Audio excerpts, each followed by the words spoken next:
Hey, what's going on? It's Jonathan Smith. I wanted to come to you right now at the very beginning of August 2022 and let you know where the market is today so that whether you're thinking about buying a property or selling a property, you know a little bit more about what's going on in the market because, sometimes you watch the news and they really like to overhype different things and you're not sure what to believe. So I want to bring you actual data that I have here to tell you where is the market right now.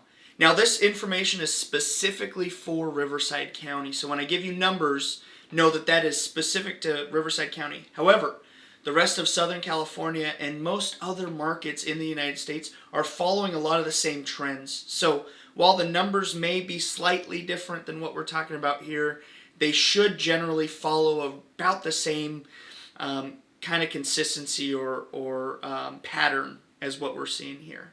So let's talk a little bit about what the difference is between a buyer's market and a seller's market. So in a buyer's market, that's where prices are going down. The market favors the buyer. The buyer's getting a better deal. Okay?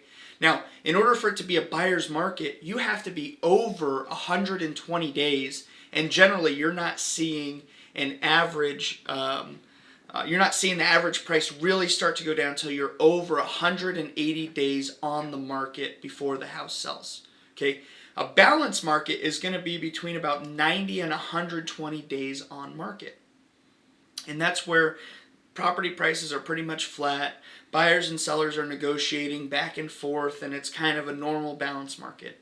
And then you have a seller's market. That's what we've really been in for the last number of years. And that's anything under 90 days on market. Now, last year we saw prices go up 20, 25, 30%. Some markets, Phoenix, Arizona, you're seeing 38, 39% increase in price in 1 year. Now, back then in Riverside County, our average days on market was only 20 days. At this time last year, 20 days on market. Now today, we're at 75 days on market on average between putting a sign in the front yard and getting a contract between a buyer and a seller signed. Okay, so definitely a lot slower than it was, at this time last year. But remember, a seller's market is anything under 90 days on market. So why is that important? Well, we're still in a seller's market, but sellers need to be aware they can't grossly overprice their house. A year ago when you'd see prices going up 3 or 4% every month, and now we're seeing 3 or 4% every year, you're not going to be able to say, hey, the last house sold for $300,000, we're going to sell it for $325,000. Okay, it's just not happening. You're not getting that 5% increase over the last sale.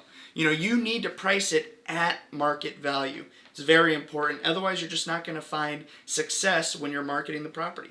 Now, for buyers, you need to be aware you're not calling the shots. It's not 2011.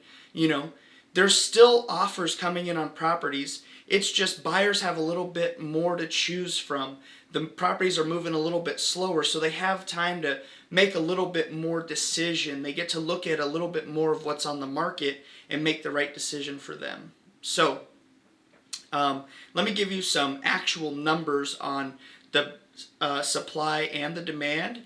That way you could see exactly what's going on. So this graph here, you see the orange line, and this represents the listings right now, the active listings. So this is, when you walk into a store and you see what's on the shelf, this is what's on the shelf. And you can see here, the inventory isn't even higher than it was in 2019. It's like half of what it was in 2019.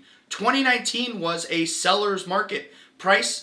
Home values were going up in 2019, and we're at half the listings in Riverside County as we were back then. But you could see that the inventory has been going up, and it looks like it's leveling off about right now. Now, inventory right now over this time last year, we're up about 94% over what we were last year. Now, let's look at the demand. If you see this demand, again, we're at the orange line. The demand is lower than it has been, but the inventory is not as high isn't as high as it has been back in 2019, and we still don't even see the demand getting to the point where it was back around COVID. You could see COVID is there, where that demand just really fell off the cliff March, April, and May, and then started to pick up June, July, and August. But we still have a ton of demand compared to where we have been in the past, and we still don't have all the inventory that we need. So now you might be asking yourself, what have interest rates done? Because that's a big part about why demand is falling right now. It's just less people being able to afford the same house.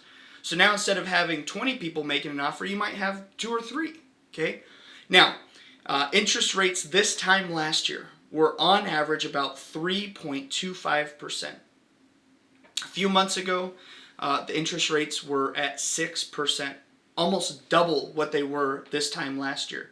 Now, the interest rates have started to come down a little bit. We're probably at 5.25% to 5.5% on average. Your rate might be different. There's a lot that goes into it. But you could see on average, the interest rates have really gone up quite a bit. They're coming down a little bit and stabilizing.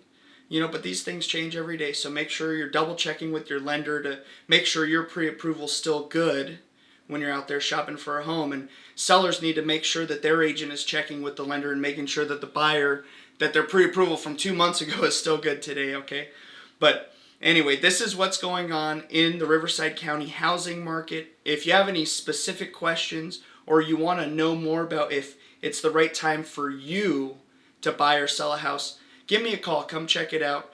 We could go over the different things that we need to look at to make sure that now is in fact the right time for you to buy or sell a house, or maybe there's a different option that would be better for you. But anyway, if you found value in this, if you want to see more of this kind of content and learn more about, finance, real estate, and credit, go ahead and hit the subscribe button, follow along, and we're going to keep bringing you more good videos.